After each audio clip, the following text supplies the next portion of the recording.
We've come down to the end of the course, and we're going to spend a few minutes in talking about where to go from here. Now, obviously, if you're taking this course, you're after the CCENT or possibly the CCNA certification.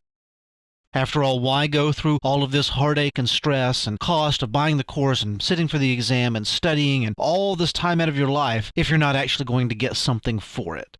And to that end, there are several online and offline resources that can help you achieve this goal, and I've distilled some of them down here, and over the next few minutes we're going to talk about them to give you kind of a jump start along your way. And obviously this is not a comprehensive list, but it's enough of a list that you can kind of go from here.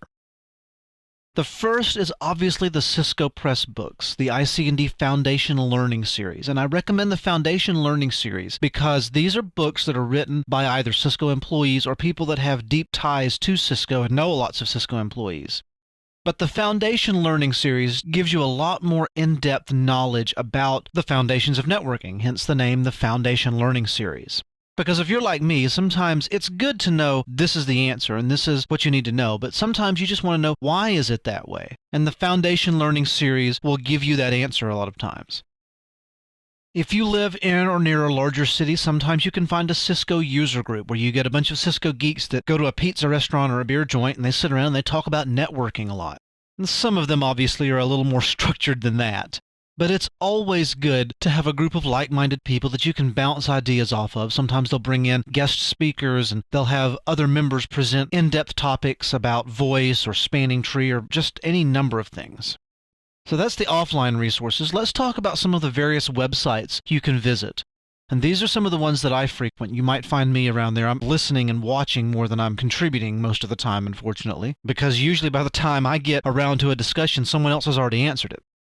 The first is packetlife.net, and I bring up PacketLife not because it's an in-depth forum or a community, but it's run by a very good network engineer. And the neat thing about PacketLife is that they offer a free Cisco lab that you can remote control from anywhere, really.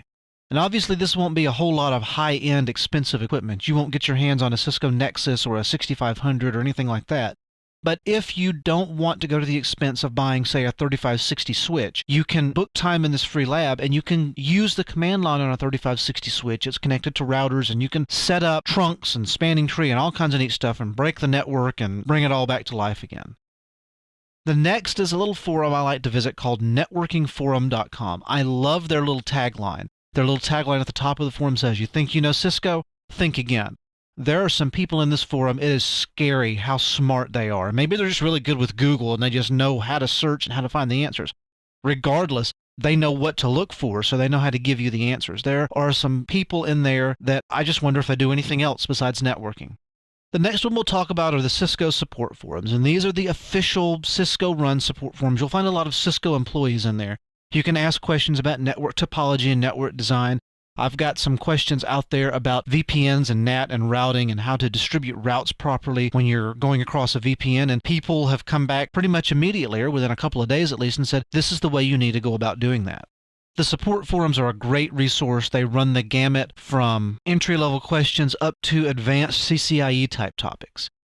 And the last one we'll talk about is the Cisco Learning Network. And where the support forums is more for technical support, the Learning Network is a group of people that are going through the same struggles you are. They're taking their CCNA or the CCNP or the CCIE, and they're asking each other questions. Hey, how did you handle this particular part of the lab? What do I need to study for this particular topic? The exam requirements just say spanning tree. What do I need to know about spanning tree?